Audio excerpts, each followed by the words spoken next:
আমরা দেখছিলাম আসার সময় আপনাদের এলাকাটা খুবই সুন্দর, কিন্তু একজন দুঃখ করে বলছিলেন যে এলাকা সুন্দর কিন্তু যাতায়াত ব্যবস্থা খারাপ, রাস্তাগুলো ভালো না, আপনাদের যাওয়া আসায় কষ্ট হয়, চিকিৎসায় অনেক কষ্ট হয়, যেতে হয় বরিশালে। এখানে আপনারা চিকিৎসা যেটা পাওয়ার কথা সেই তুলনায় সরকারি ব্যবস্থাপনা অনেক অপ্রতুল, যেতে হয় 2 ঘন্টা, আপনারা জরুরি চিকিৎসাগুলো পান না। আমাদের দেশের স্বাধীনতা 50-এর উপরে হয়ে গেছে বয়স আমাদের দেশের, কিন্তু এখনো আমরা মৌলিক যে সুবিধা সেগুলো নিশ্চিত করতে পারি নাই।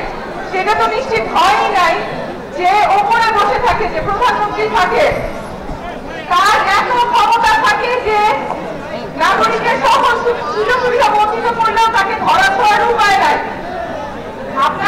আপনারা এবং আপনাদের সন্তানেরা যে মাঠে নেমেছিলেন, এখান থেকে খুব দূরে না আন্দোলন করেছিলেন এই আকাঙ্ক্ষা নিয়ে দেশটা যাতে বদলায়। আপনাদের কথাই আমরা বলতে চাই, দেশটা যাতে বদলায়, আগের মতো যাতে না থাকে, আগের যে পুরানো ভাঙাচোরা ব্যবস্থা সেইটাতে আমরা যাব না। আপনাদের ছেলে মেয়েদেরকে যারা পঙ্গু করেছে, যারা চোখ কেড়ে নিয়েছে, হাত পা কেড়ে নিয়েছে, তাদের বিচার আমরা নিশ্চিত করেই ছাড়বো। বিচার ছাড়াও আমরা রাজপথ ছাড়বো না, সংস্কার ছাড়াও আমরা আমাদের আন্দোলন থামাবো না। পরিবর্তন হইতেই হবে, সব জায়গায় হতে হবে। যে কোনো জায়গায় গেলে, সরকারি অফিসগুলোতে গেলে নিজেকে মনে হয় ভিক্টরের মতো মনে হয়। কেন? নাগরিক সুবিধা যাতে সবাই সমানভাবে পায়, সেই জন্য আমরা সংস্কারের কথা বলছি। এটা আপনাদের কথাই সামনে আছে, এবং প্রধানমন্ত্রী যাতে এত ক্ষমতা না থাকে সেই জন্য আমাদের সংবিধানে যা যা সংস্কার করা প্রয়োজন, যেইভাবে করা প্রয়োজন সেইটা যাতে হয়, সেটার কথা আমরা বারবার করে বলছি। আমাদের মিছিলে অনেক নারীরা যোগ দিয়েছিলেন। নারীরা এখনো সংসদে যায় সংরক্ষিত আসনে মনোনয়নের মাধ্যমে। আমরা বলছি না, সরাসরি নির্বাচনের মাধ্যমে তারা সেই সংরক্ষিত আসনগুলোতে যাবে, যাতে তৃণমূল থেকে আপনাদের কাছে তারা এসে ভোট যাবে, আপনাদের সেবা করার জন্য যাতে সুযোগ পায়।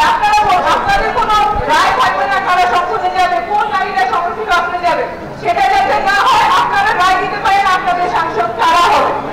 এই পরিবর্তনগুলোর কথা আমরা বলছি, অনেক জায়গা থেকে কথা আসছে, কিন্তু আপনারা সাথে থাকলে আমরা এই পরিবর্তনগুলো এনেই ছাড়বো। দেশ সরকারে আপনাদের সাথে নিয়েই বাঁচাবে। ধন্যবাদ। আপনারা দেখাইছেন, এটা ভুলাম না।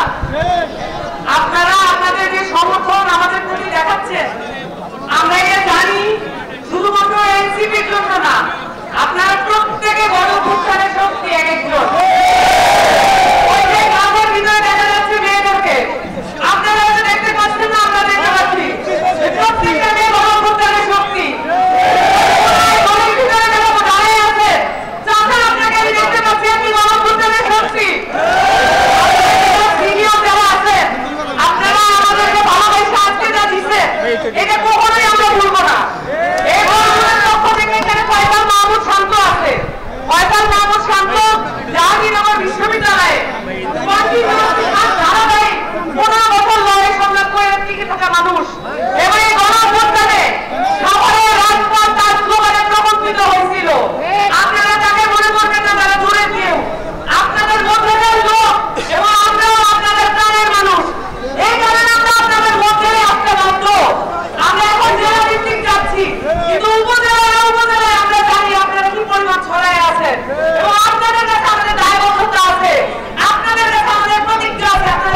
এই অঞ্চল অঞ্চলগুলো অনেক তফাৎ থাকবে। কেন থাকবে? নদী বিরোধ অঞ্চলের মধ্যে রাজনীতি অনেক বেশি। রাজনীতি বেশি কারণ এই অঞ্চলটা দখল করার জন্য আপনার এখানে আগে ব্রিটিশ ছিল, আগে পাকিস্তান ছিল, ভারত ছিল, আওয়ামী লীগ ছিল। এখন আমরা কিভাবে এটাকে সাজাবো এটা আমাদেরকে দেখতে হবে। গণঅভ্যুত্থানের মধ্যে দিয়ে আমাদের কিছু দাবি দেওয়া আছে। দাবি দেওয়াগুলো কি কি?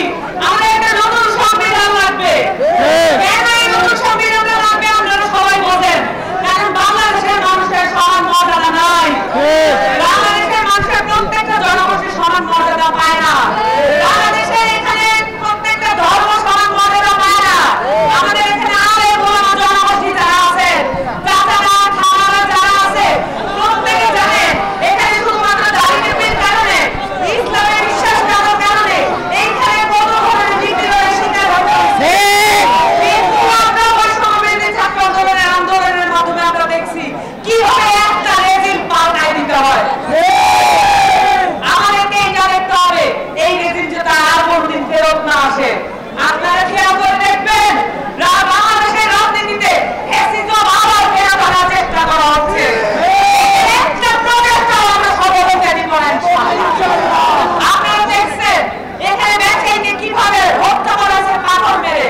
এই ধরনের চাঁদাবাজি, এই ধরনের সন্ত্রাস, এই ধরনের দখলদারিত্ব আপনারা তো মাইনা নিবেন না।